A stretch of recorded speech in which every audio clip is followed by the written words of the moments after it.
There are no bold predictions to be made, but it is still Freaky Friday on the Podcast Daily, and we've got I don't know what, 5 or 6 days to break down for the Buckeyes. Not a lot has changed, but we'll get into what has or hasn't. That's Bill Landis, then Jeremy Birmingham over there. I'm Austin Ward, and other than I'm just laughing because we were just talking moments ago about how hard it is to get your own name right on these shows, and then there you go again. I put it right into my brain. Moments ago, you mean like yesterday when we did the pick show? I mean that. No, I mean moments ago after we finished recording the pick show, but before we started to record the Podcast Daily for Friday. Man's giving away. I just think it's time to just pull down the veil, okay? Like it's time for transparency with everyone. I'm tired of the lies. I thought veils were usually pulled up. You pull them down? Yeah, the veil has been up. Oh. And thusly, it is now removed. If the veil was up, then everyone could have seen everything from the start. I don't think you know how veils work. It depends on if the veil is coming from the bottom of the floor or the top of the head. All right, we're off. You can tell it is Freaky Friday. Ohio State has not made any adjustments to the coaching staff. They have to sit and wait for their postseason fate on championship weekend. The transfer portal official entries cannot be made until Monday from Ohio State, but that did not stop Amari Abor from announcing his intentions to leave. We expect there will certainly be a few more from the Buckeyes, but there's an opportunity to make moves as well. Players are already in the portal, so let's have a little portal chat, shall we? First of all, Amari Abor exiting the program. My surprise level from a scale of 1 to 10 was a 0. What was yours, Bill? Can it be? Can we go negative?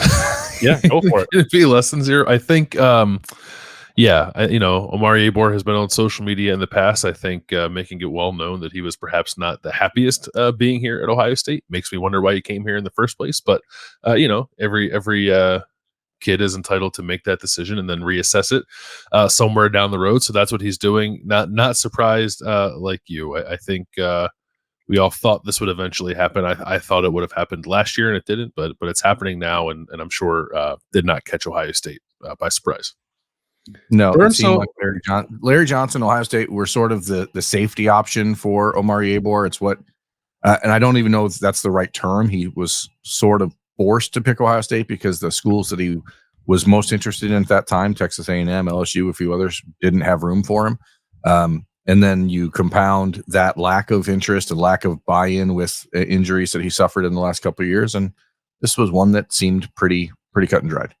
Yeah, I was going to ask you why he wound up choosing Ohio State in that circumstance, because we went on a tour of Texas, tried to interview and talk with Amari Abor a few years ago, and we ran into a little bit of resistance on that front, but it still seemed at that time like, oh yeah, I definitely would like to play for Larry Johnson, and it seems like maybe something else was really pushing that decision for him, as you said. Yeah, it was oops, no one else wants me. And he was a good player coming out of high school, out of Duncanville, one of the elite programs in Texas. And unfortunately, he's a player that has learned the hard way that college football isn't easy. And you are not going to walk into a program like Ohio State and have things be handed to you. And like I said, you compound that with the injuries, and it seemed like the right recipe for a kid looking to make a fresh start. And hopefully he gets a chance to do that somewhere where he's going to be happier and has a chance to get on the field. Bill, it was posed to me a number of times, like, well, why would Amari Abor, if he got through this point and got through 2 years, why leave now? Like you're on the brink. If JT Tuimoloau and Jack Sawyer head off to the NFL, you're gonna there. I guess from a depth perspective, it's probably not ideal for Ohio State if they don't get good news from JT and Jack, but there is an opportunity that they do get good news from those guys, depending on what happens with the NFL talent evaluation. So I guess I'm trying to figure out if it's a big deal or not a big deal. And we might not know the answer for that for a couple of weeks. Yeah, it does make it interesting, right? Like, I guess if you're someone who thinks you might want to transfer, like waiting for those kind of dominoes to fall, I just don't think is an option anymore. So I get why maybe Amari wouldn't want to do that. you're right. The impact of it does depend on what happens with JT and Jack. I don't know that I have a great feel for that. I guess I would kind of hedge it and say one goes and one stays, and then which of the two does what, I don't know. But assuming you get one of those back, you got Kenyatta Jackson, you got Caden Curry.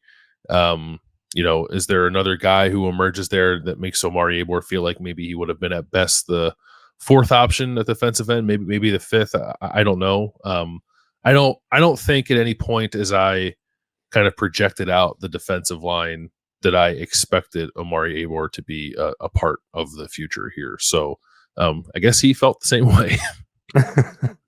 Yeah, that next guy is, I mean, depending on what Mitchell Melton decides to do with his college career, is Mitchell Melton is that next guy. And you have Caden Curry, as you mentioned, you have Kenyatta Jackson, and then you potentially have the impact of a JT Tuimoloau with Jack Sawyer deciding to stick around, or both. Who knows? I mean, you never know what happens in this era of college football.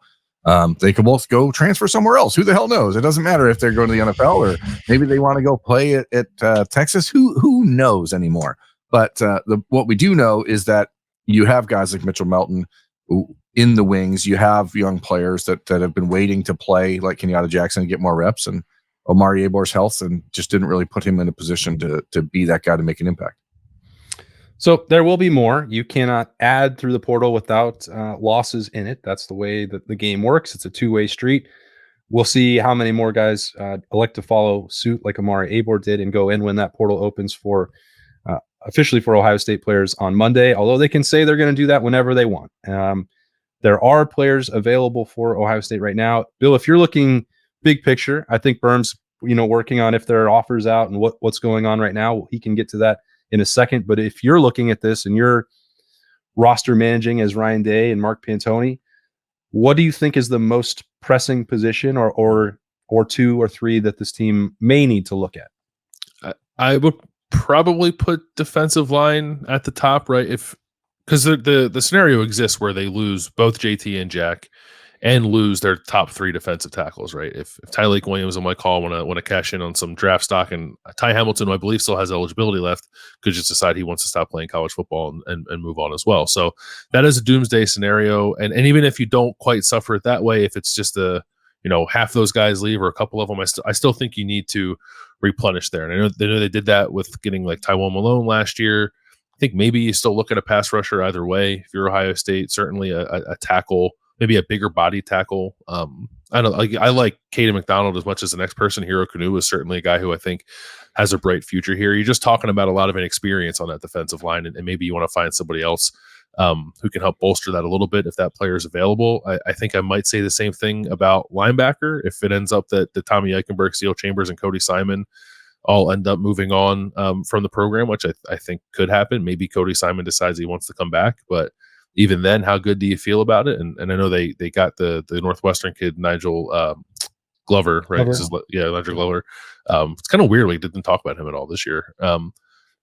To be in that mix as well, and like CJ Hicks and guys rising up, but it's just a matter or a question, I guess, of like how much does Ohio State want to rely on youth, or how much does it want to provide that youth a little bit more runway to maybe develop in the program? It's a tricky question, right? Because you're talking about recruiting over guys that maybe feel like have bided their time, but who's to say that they're actually ready? So I think those two spots on the defensive side come to mind. And then on offense, I think maybe tight end might be the position where I look and say they need something the most there. I'd listen to an argument for offensive line, but if you're going to lose Kate Stover, I don't know what you're going to get out of G. Scott if he ends up stepping into the tight end one role next year. And Joe Royers just had an unfortunate run of injuries that I don't know if that can be relied upon either. And we're all high on Jelani Thurman, but I think you still need more there. So I think maybe a veteran tight end option would be of need as well. Berm, what's going on in the portal? I just want to, before we even dive into that, let's try to grasp how absolutely horrendous the job of team building is in college football right now. Like, what an absolute farce we've created in this sport. It's unbelievably bad. You are building an 85-man roster 1 year at a time, the way that things are currently constructed. And it is just so stupid. It's so stupid. Not necessarily. If you're building a championship team, you don't have to build it that way, where it's in flux from year to year. Georgia's roster is 5% through the portal. That's pretty similar to the way Ohio State's managed it. For now, it's all going to come around. Don't worry. It's all going to become the same. It's just terrible. It's such a shame what we've done to this beautiful game.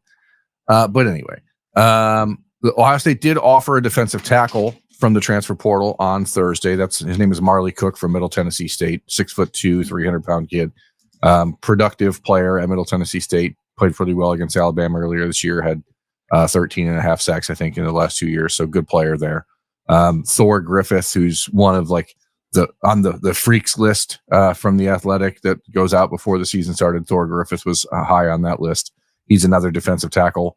He's from Harvard that the Buckeyes are very interested in. He's originally from New Hampshire, so there's, I guess, a little bit of a tie there maybe for Ryan Day. He's been quoted as saying he wants to play at Ohio State or Michigan, which, whatever. I think that what a weird thing to say. You got to appreciate the rivalry, buddy. You can't want to play for both. You can appreciate it, just not till you pick a side, and then you can hate the other team forever. So, I mean, clearly defensive tackle, especially with the loss of Justin Scott, the 5-star defensive tackle commitment in the class of 2024 on Wednesday night, like defensive tackle becomes a priority. Linebacker is one spot where I have been told that is an absolute priority for Ohio State in this cycle. So, which again, you look at it and you go, why, when you have Gabe Powers and CJ Hicks and maybe Cody Simon, but beyond those guys, it's pretty sparse there. And then you look even at the class of 2023, you brought in Arvell Reese, who's now playing a quasi defensive end role, and you have Nigel Glover. Like, you definitely need some bodies at linebacker. And I think there's an argument to be made at safety as well for Ohio State, but that will have to rely on someone just being a real superstar that becomes available, because other losses that we expect in the portal will cut some depth there. And then you go, the point is, at this juncture for college football, and even at a place like Ohio State, any position that you can find a guy who's better than the guy you have, you need to at least consider upgrading. And loyalty needs to be out the window at this point. Burn, do you think, just going to put you on the spot with it,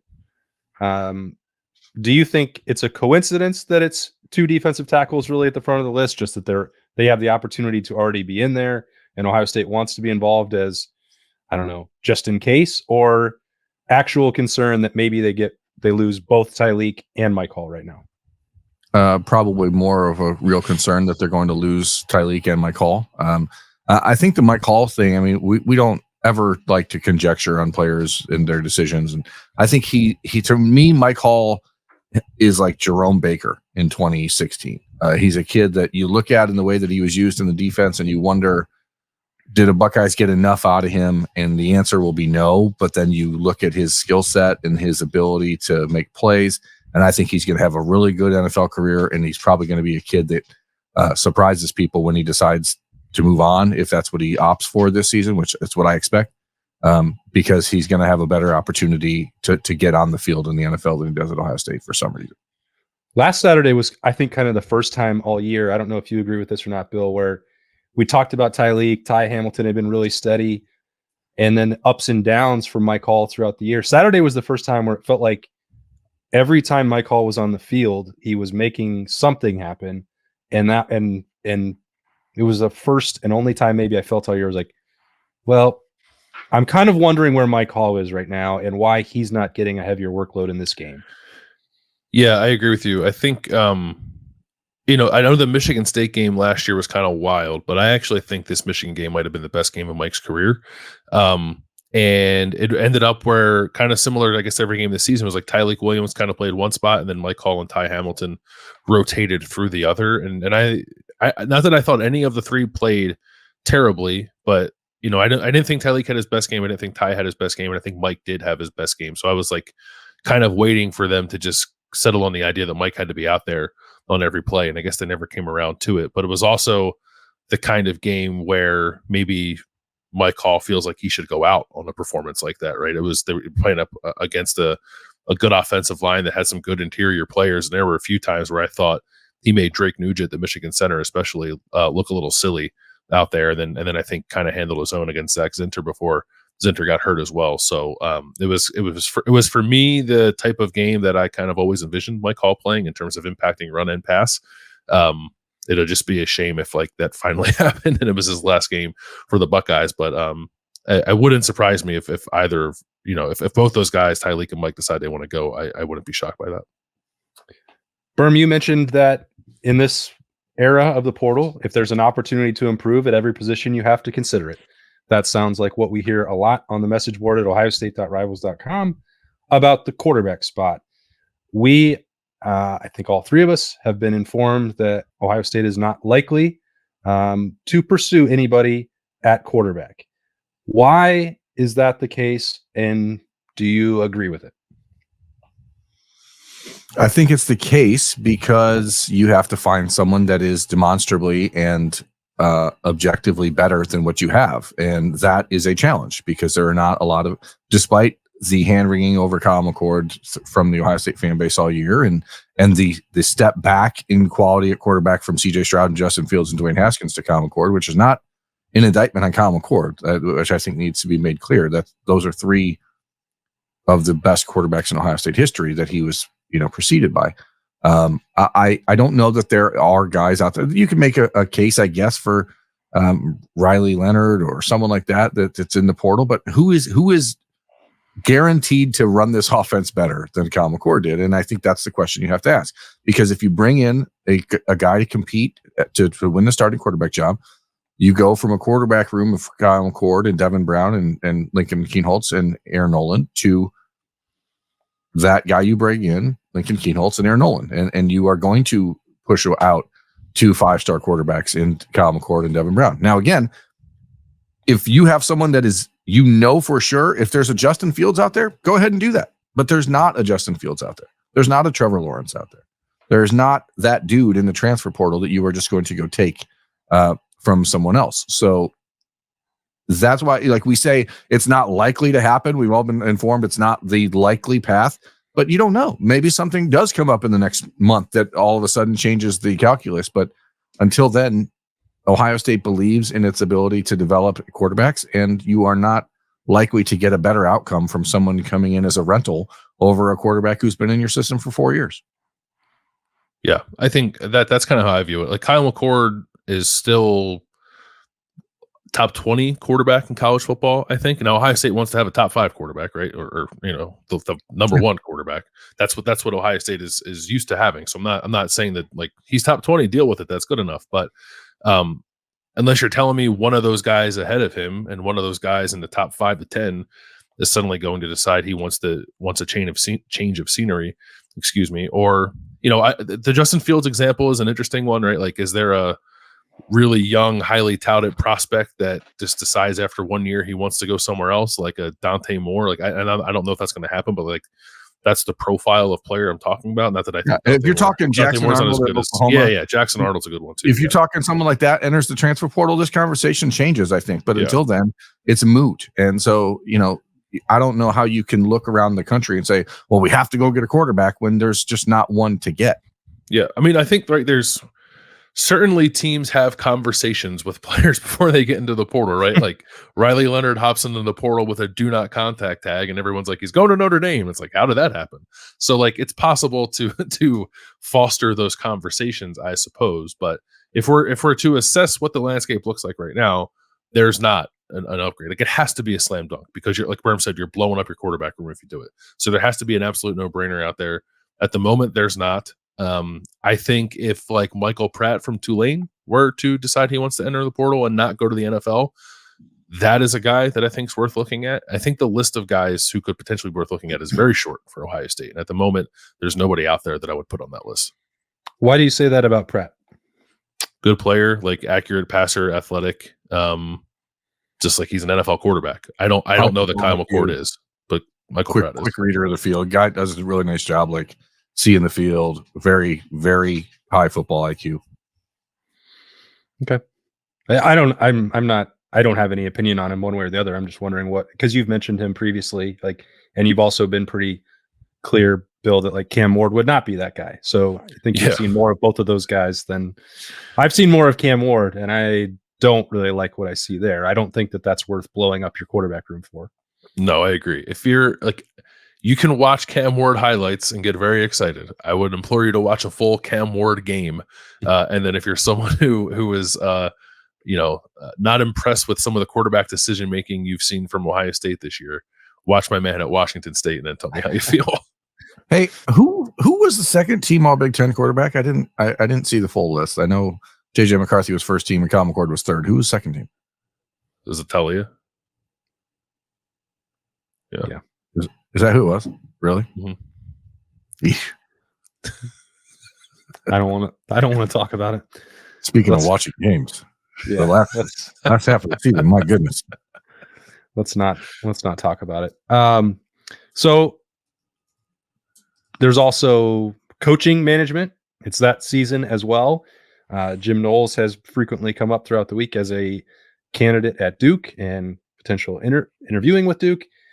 I have talked to people familiar with that search who do not believe that Jim Knowles is a serious candidate to win that job. I guess for any other lack of better term, we'll see what happens with that.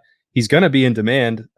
He's done good work, not in the second half on Saturday in the game, but he's still widely respected across the profession. So to me, he doesn't strike me as someone who should be in charge as a head coach. I think for the most part, Jim Knowles tends to agree with that, but you also don't turn down interviews to be a head coach again and the money that can come with that if someone is offering it to you.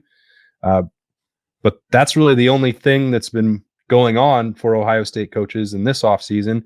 Justin Fry was, I think, loosely linked to Indiana, but they need someone who's a proven head coach and has done it before. I don't expect that he will wind up getting that job at his alma mater. And Parker Fleming is still the special teams coordinator. So nothing else going on that front. The Jim Knowles watch, I guess, would be the most important thing for Ohio State going into championship weekend. Yeah, I think it sounds like Indiana's going to hire the JMU guy, I think, as we're sitting here recording this. So I don't think Justin Fry is one to worry about. Nor do I think Jim Knowles is. It would be really bad. Like, I know people are unenamored with Jim Knowles at the moment. This program has suffered from a serious lack of continuity on the defensive coaching side. It would not be, in my opinion, the best thing in the world to lose Jim Knowles at this juncture. I don't think they're going to, but that would be a pretty big deal, I think, for Ohio State. It's probably not the time, right, to move on. Like, I guess you could have fired Parker Fleming after the Michigan game if you wanted to. There's a lot of time here, I think, for Ryan Day to make these moves that we expect them to make. I don't think any of us believes the coaching staff's going to look how it looks now, 30 days from now. But I don't know that these things need to happen immediately. Yeah, 10 days from now, right? I mean, the reality is Ohio State is waiting to see if they're in the playoff. So they're not going to make those sort of decisions, those broad sweeping strokes before Sunday. And anyone who expected them to, I think, is looking through things at a very myopically. And I think the interesting thing about Jim Knowles is what, with all the other coaching carousel stuff happening around the country, a place like Texas A&M, which is going to have a large pool of money for their assistant coaches, with their coach like Mike Elko, who he's familiar with, and is there a possibility that you could see an SEC school offer him $3.5 million to be a defensive coordinator? And I think that possibility exists. And so that's somewhere where I think you could see a surprise if you're looking at the coaching staff. But I don't think Ohio State's in a position where they would want to, increase Jim Knowles' salary by 50% if that's what it took. And so then you all of a sudden have a different conversation. But the idea that anybody on this current staff is going to be a head coach elsewhere in the next year is not. That's moot. That's nonsensical. I think I have to disagree about the myopic part with Parker Fleming on that berm, because even if they're in the playoff, and I understand that it hasn't happened and Ryan Day is clearly waiting till they get their verdict, but even if Ohio State was in the playoff, they would have a month and more than enough people who have special teams experience and quality control people and analysts to manage special teams for that game in a way that's at least on par with what Ohio State was getting from Parker Fleming. And from your perspective, right, they would immediately be able to let James Laurinaitis go on the road recruiting, which seems like a pretty big deal to me rather than Parker Fleming. Yeah, and that's true, but none of that is going to start happening until Monday anyway. So there's no reason for that to be a priority until after Saturday's games. Okay, that's fair. I think you're right. I mean, I'm not saying that you're wrong. I'm just saying there's no real value in it for Ohio State to add any additional layer of perceived panic on top of what's already happened in the last week. That makes sense. That's It has been a relatively quiet week for Ohio State. So a lot of this is forward looking, as it has been for the last several days after Ohio State lost the game. Championship weekend on tap. We know what Ohio State likely needs to happen if they're going to get back in the field. We broke a lot of that down on Thursday on the Pick Show, and we will be back. We're not going to have Bill. Do you and Doug have anything planned for the weekend, or are we just going to wait till Sunday? We are going to have a live Kings of the North on Sunday after the playoff picks, talking about whatever happens. Obviously, if Ohio State makes the playoff, we'll talk about it there, and we'll have probably adjusted plans as well. But regardless, we will be live on the Kings of the North channel on Sunday. Yeah. All right. So nothing going on Saturday, and then we'll all regroup after those games to break down Ohio State's postseason destination. We are expecting Ryan Day to have a press conference late in the afternoon, no matter where they're going, and we will bring that to you and any updates that come from the Buckeyes at that point. Until then, enjoy your weekend, enjoy the football, enjoy anything else if you want to get away from it for a couple of days. We completely understand. He's Bill, that's Berm. I am Austin Ward. This has been the Podcast Daily for Freaky Friday. Enjoy your weekend.